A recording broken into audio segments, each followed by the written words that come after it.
This is California Edition. I'm Brad Pomerance. Today we are joined by Ian Parkinson. He is the sheriff for San Luis Obispo County. And sir, it's indeed a sad day on the Central Coast. We know that there was an absolute tragedy in Isla Vista recently. My niece goes to UCSB. I understand that you knew one of the victims from that tragedy. 6 were killed. You knew Christopher Martinez, the young man that was shot at the deli. How are you feeling as a sheriff, as a father, as a coach? You know, probably the same feelings. You know, a little of both. You know, you're certainly sad for Chris. He at the beginning of his life, and then you feel sad for his family. How do you really understand that fully, the loss of their child? At the same time, you are the sheriff in the neighboring county to Santa Barbara. You have a school in this county very similar to UCSB in Cal Poly San Luis Obispo. This could have happened anywhere. It could have happened at Cal Poly. Absolutely. It happens everywhere all the time. It does, and that's part of the tragedy, is that as Richard Martinez, the father of Christopher, was just distraught on the news, we all felt for him. Yet it seems as if we've at some level become numb to this situation. Mm-hmm. There have been so many: Newton, Connecticut, the Aurora Theater incident, Tucson, Virginia Tech, Columbine, Jonesboro. It just goes on and on. My question though for you, sir, is how do you as a sheriff prepare for this possibility? Well, I think personally for me, first I got to do your best to take the emotion part out of it and really look to the logical end of it. Mm-hmm. And it's easy to emotionally blame guns or knives or an object. But I think for me, I've got to start looking at it from a logical point of view, and that is how do we respond, and then what can we do to identify ways to prevent it. Let's talk about response. As you know, the perpetrator had 3 interactions with the Sheriff's Department in Santa Barbara County. One of them was a welfare check based upon a plea from the parents. It's very easy to Monday morning quarterback. I am not going to do that. What I am going to say is that, are we asking too much of police officers who are not PhDs or master's candidates in psychology to make a determination about the mental welfare of an individual? You know, I think so. I mean, I think, you know, law enforcement has a difficult job in making those determinations, and we do have set criteria on really what constitutes action on our part. So those are challenges for us, and they will continue to be challenges. And I think we go back and we reflect and we say, what could we do better? What could we do to help prevent this? But in many cases, we do many welfare checks. And many times, these aren't violent people necessarily, but they're mentally ill people. Right. At the same time, there has been a discussion about whether when a welfare check is undertaken and mental illness is at the fore, should there be what's known as a co-response unit? LA County has co-response units whereby a county mental health worker will join law enforcement. I know that's expensive, but is it something that we as a society should be willing to pay for?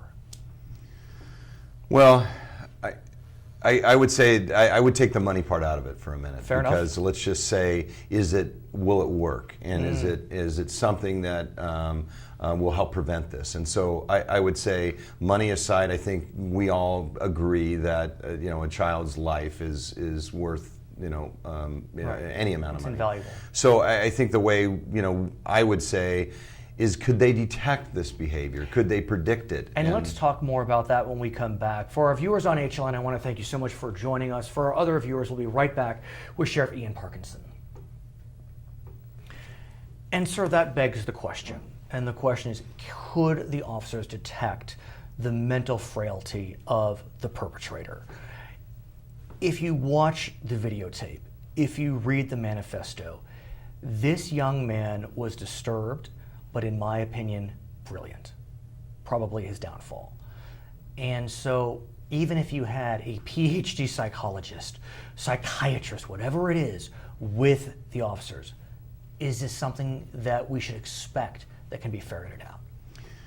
Well, I would say, looking at the only video I saw, and that was the one released right before the shooting, I would say yes, there's some strong indicators there. And I think from my perspective, I would say that they're better off pursuing criminal threats and taking a really criminal response to it rather than the mental health. And I say that because if you are pursuing the criminal charges, the mental health will be part of that and mandatory treatment potentially. It's interesting you mentioned that. You may be familiar with a relatively new law called Laura's Law, which has been adopted in just a couple of counties. I think Nevada County, Orange County, I don't think in this county.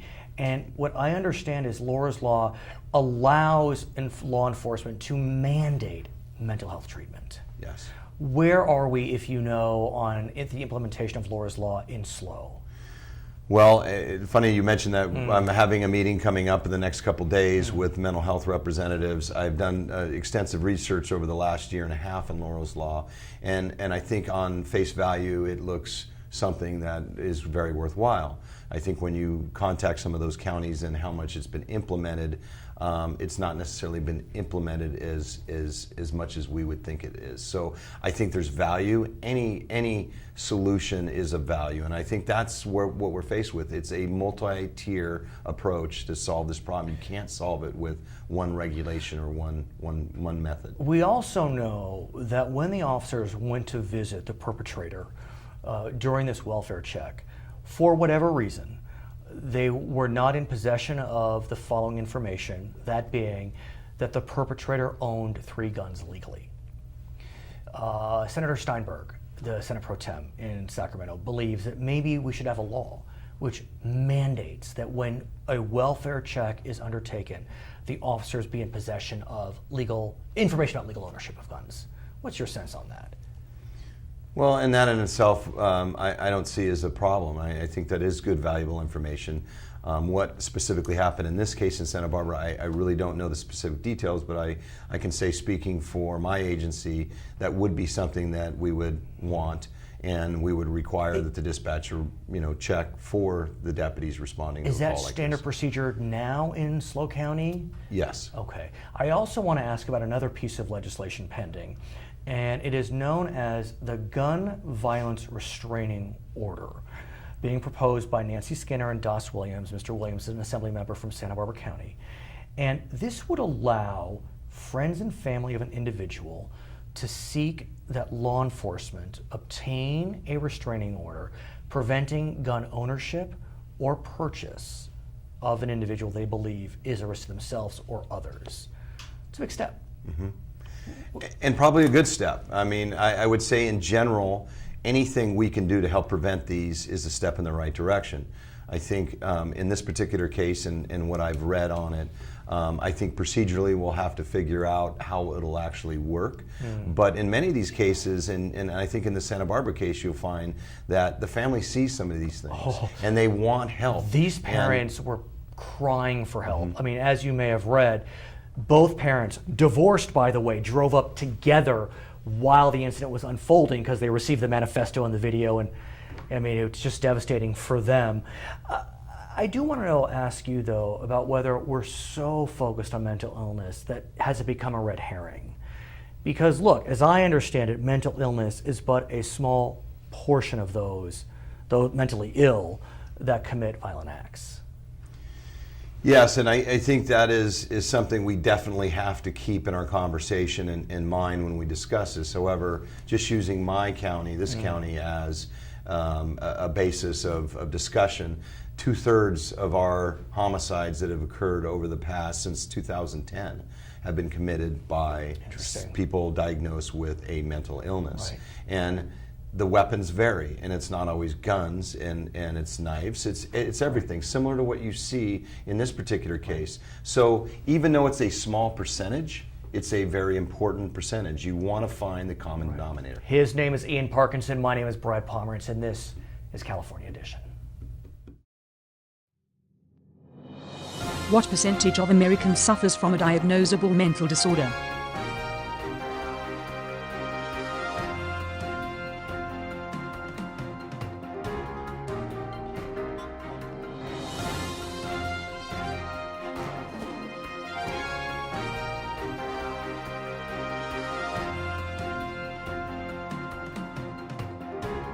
It's California Edition. I'm Brad Pomerance. Today we are joined by Dr. Gayani DeSilva. She is a child psychiatrist in the Orange County area.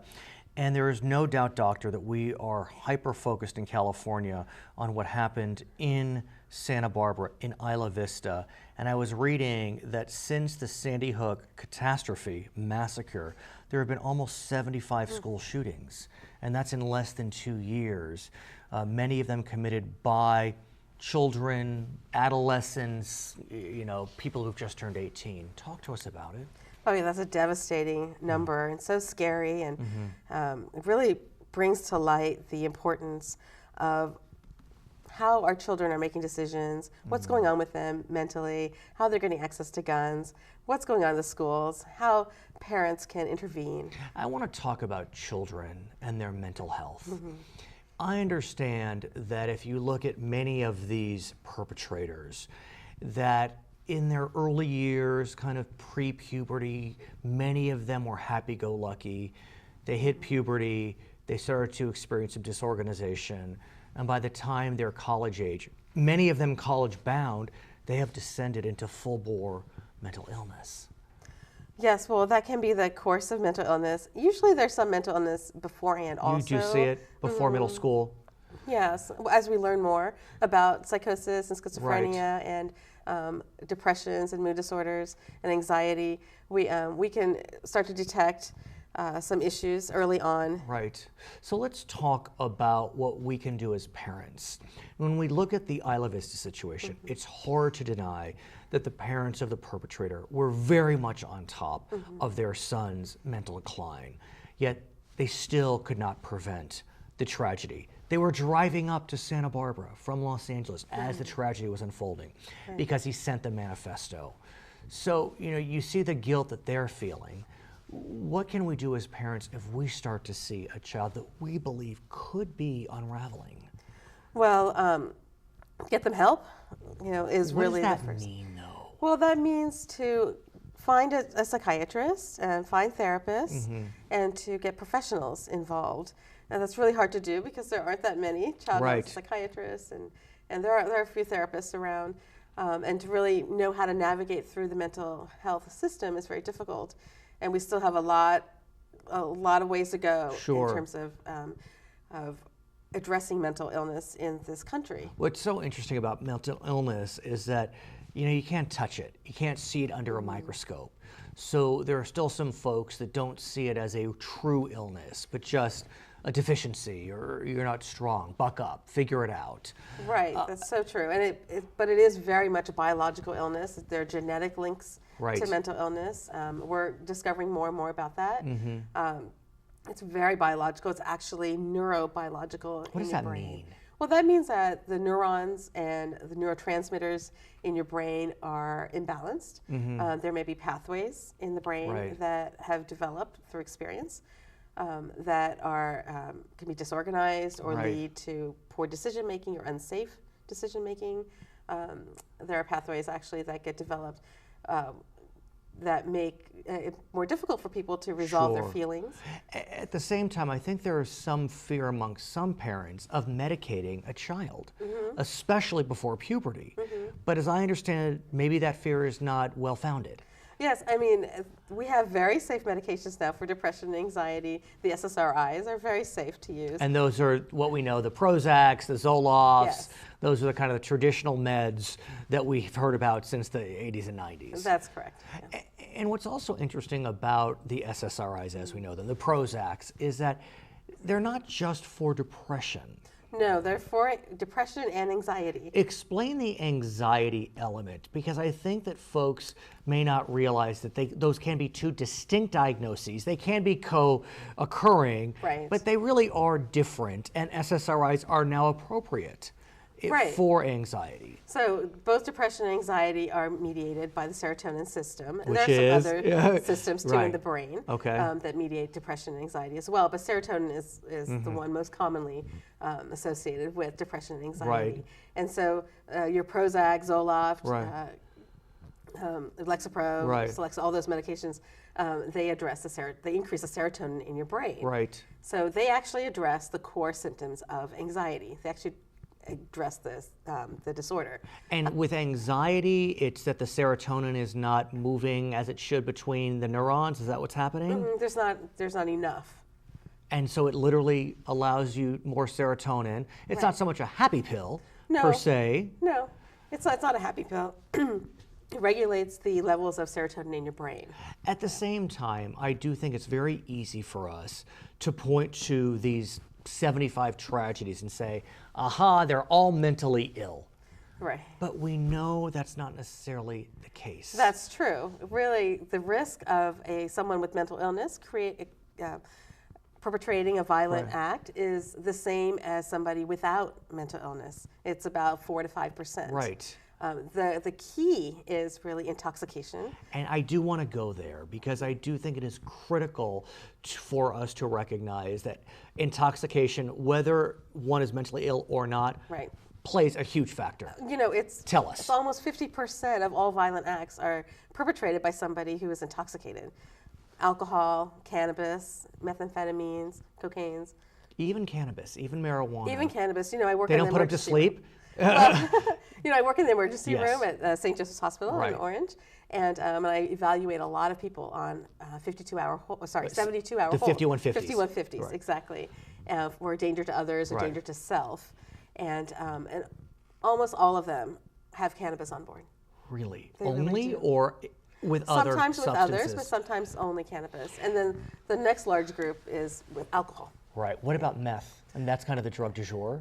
Yes, there's a lot of people. Heroin. A lot of heroin. Meth is on the rise, for sure. What's interesting is we do have a pretty stringent system, at least in California, in terms of obtaining a gun, purchasing a gun. There's an extensive background check system. The sense, though, is that the background check system may not be effective. People are only denied the access to guns 1 to 2% with those that have mental illness.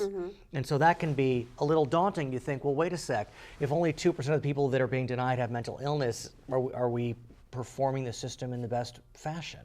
Well, just because you have mental illness doesn't mean that you're violent, and we've already went through the statistic, right? Well stated. And mental illness isn't constant. So you can be depressed, have a bout of depression 1 year, and be perfectly fine for other years. Yet if you look at when someone can be denied purchasing rights of a gun, it often focuses on a court-ordered or court-indicated diagnosis of mental illness.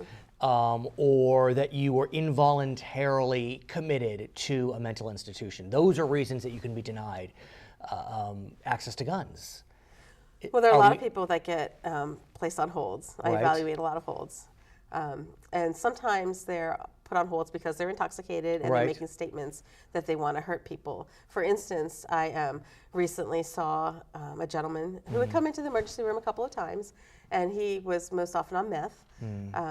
But the last time he came in, he was sitting on top of a preschool, and he was threatening to kill the children who came to the school. Of course, this alarmed everybody. Oh, clearly.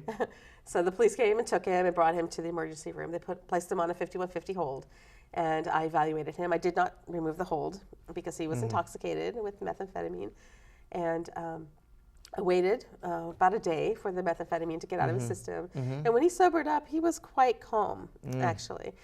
He had some disordered thinking. Right. He wasn't very organized in his thinking process, but he was not violent at that time.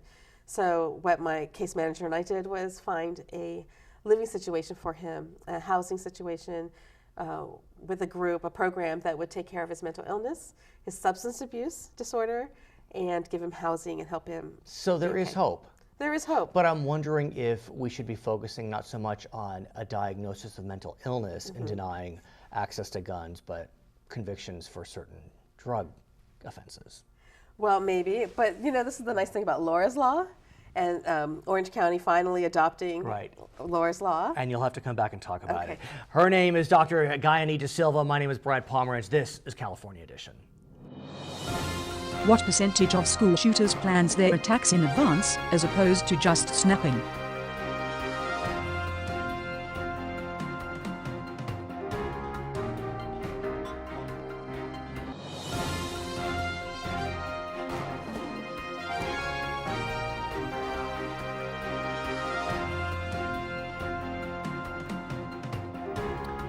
California Edition. I'm Brad Pomerance. We are joined today by Terri McDonald. She's an assistant sheriff in Los Angeles County, but she had spent 24 years with the California Department of Corrections before coming to LA County about a year and a half ago. What were you doing at the end of your term at CDCR? So when I left CDCR, I was the Undersecretary of Operations, which essentially meant I was responsible for the oversight of all of the prisons, parole, and juvenile justice facilities for the state of California. Just Just that. yes.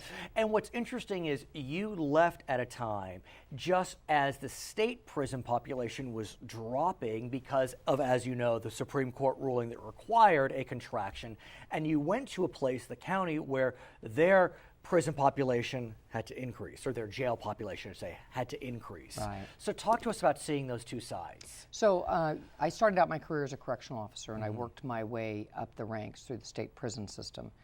I saw the effects of crowding. I saw the effects of a lack of resources to the prison system. And so I had the opportunity to see firsthand the challenges. Public safety realignment was one of the largest factors in kind of stabilizing the state prison system. And let's talk about the state prison system. Casting no aspersions, making no accusations. But we know that the state prison system was built for about 80,000 people, Roughly. And at its height, maybe around 2007, there were maybe 175,000 people in that system. About 173, you're right. Yeah, Brad. that is busting at the seams. It is. What did that look like? Literally, what did that look like? So it looked like gymnasiums had been converted for housing, and it was triple bunks. So you have triple bunks of inmates, all vying for limited resources, whether it's yard time or clothing or showers or medical care. Every environment that could be converted to bed capacity had been converted. And then there was the purchasing of contract beds in California, the purchases of contract beds outside of California. It was a very strained system. And the challenge for the state was, it's not that the state sought to have its prison system explode. The voters kept passing initiatives that increased prison sentences, and so judges who didn't have much discretion were just required to provide the sentences so provided. Correct. The Secretary of Corrections doesn't Right, sentence exactly. people, nor does the Secretary of Corrections, prior to recently, have any authority to have somebody not serve their full sentence. And so decisions were made to enhance sentences because of crime or whatever reasons, but prison capacity wasn't built consistent with it. And so now you're on the county side. You are in the largest county in the state, Los Angeles County. I mean, that county has had its own challenges with its jails. I want to put aside the unique challenges of the LA County jails as it relates to alleged wrongdoing by deputies. What I want to focus on is the realignment portion. Talk to us about what happened right before AB 109 passed and how it's been impacted since, meaning LA County jails. So before AB 109 passed, LA County had managed to get the jail population down to about 14,000. Is that number a manageable number? Well, manageable is a funny thing because it depends on how many beds you're opening in the system. Okay. Right? And so LA County historically has run anywhere from 22,000 down to 14,000 over time. And it's whether or not facilities are opened or closed, whether housing units are open and closed, and how many overcrowding or non-traditional beds do you use. So LA County had prepared for realignment by getting the population down to about 14,000. We're currently at about 19,400. So that's not the height. That's not a peak. It's not the height, but we do have one jail that's not open. Which is? The Pitches Detention Right, Center yeah, what's East. happening with Pitches? Well, it's curtailed, Right. and so we have about 200 inmates in there for fire camps. Okay. So we don't have every bed open in the system available. So we have now about 6,000 inmates that would have previously served their sentence in state prison, and around 1,000 parolee probationers who would have either served their time in state prison or the state would have paid us a daily rate to keep them. Right. So you're at about, let's just say, 20,000. Right. With that rate, are we having prisoners serve, they get booked and then they get released immediately because we just don't have the bed space? So LA County is a funny system. The numbers that we give aren't real because we're an early release county. There are many counties in California that are not able to maintain all the sentenced capacity or all of the pretrial capacity because of federal court orders. We're one of those. I see. We have a limitation on population. So we estimate that if everybody had to serve their sentence in LA County, we'd need another 4,000 beds. Which you don't have. We don't currently have. Yeah. At the same time, there's a lot of news about what's known as Men's Central Jail, and it can be a fog for folks that are not following the story, from letter A to letter Z. What can you tell us about Men's Central Jail? From day to day, we don't know if the Board of Supervisors has voted to close it or not close it, or where do we stand? Men's Central Jail is a 5,000-bed facility. It was built in the 60s, and it's a traditional jail. It's a very hard-barred, very solid structure, one that's not amenable to a lot of changes. It was built in a time when people were coming into jail for a short period of time to go to court and go out. It wasn't built for long-term housing. And let's explain that, if we may, because under prison realignment, the counties are supposed to or required to house individuals convicted of what's known as the triple nons, nonviolent, non-sexual, non-serious, intended to be 3 sentences of 3 years or less, but that's not happening. Yeah, the average sentence in LA County is 2.6 years, and for the realigned population. Right. We've got over 500 that are serving more than 5 years. We have a guy that was sentenced to 42 years. Tell me about him. He's become a cause celeb. Give us a sense of how does someone get sentenced for 42 years if their underlying crime was a triple non? So his crime is a serious crime. It's not a violent crime. Okay. He is a drug trafficker, significant drug trafficker, bringing lots of heavy narcotics across the border. So we got enhancements. These are also drug trafficking for Mexican gang cartels. So is he an American citizen or a foreign national? Foreign national. Wow. So the fact that he got this level of time, I don't question that particularly. I understand. It's just jails aren't built for that particular case. The Sheriff's Association has been working with the legislature to talk about, there's some segment of the realigned population who are better managed in a state prison system. Clearly. Their problem is they're still over the 3-judge panel target. Right, but what about a swap of some form where we wouldn't be adding to the state prison population? We could take maybe someone at the end of their prison sentence for a jail term. I think that these are the kind of creative ideas we can do, and they sound so simple. Are they not? They're not simple. Why? Explain. So let me swap a guy. Yeah. Let me say, okay, I'm going to give you my 42-year guy. You give me your 1-year guy, right? That guy is protected by a variety of federal class action lawsuits that govern his treatment in state prison. So will the federal court say, if I take him, you don't dictate all of your federal court orders in the LA County Jail. That guy has certain release conditions done by a counselor in a state prison that we don't have the staffing to perform in the LA County Jail system. There's all kinds of case records calculations. It's not an insurmountable issue. It's just way more complicated than let's just switch a couple of guys. So where do we go from here? What Because percentage a of lot Americans people suffers from a complain about diagnosable realignment. mental disorder? Just as a neutral observer, I don't see it going away. I mean, Governor Brown was able to get a 2-year extension, which a lot of people see as a miracle in itself, but be that as it may, where do we go from here? Well, I think LA County, in all candor, and counties across California did a yeoman's job in very short order preparing for realignment. Crime rates didn't skyrocket. Right. Things are going pretty well. During a recession, they didn't Right, skyrocket. and so I think people have done a remarkable job. I also think it makes more sense to keep low-level offenders out of big prison systems because there's a criminogenic, a negative effect to putting low-level offenders with high-level offenders. You don't make the high-level offenders better. You make the low-level offenders worse. Right. But we do have to work to figure out what works in rehabilitative programming, what reduces recidivism.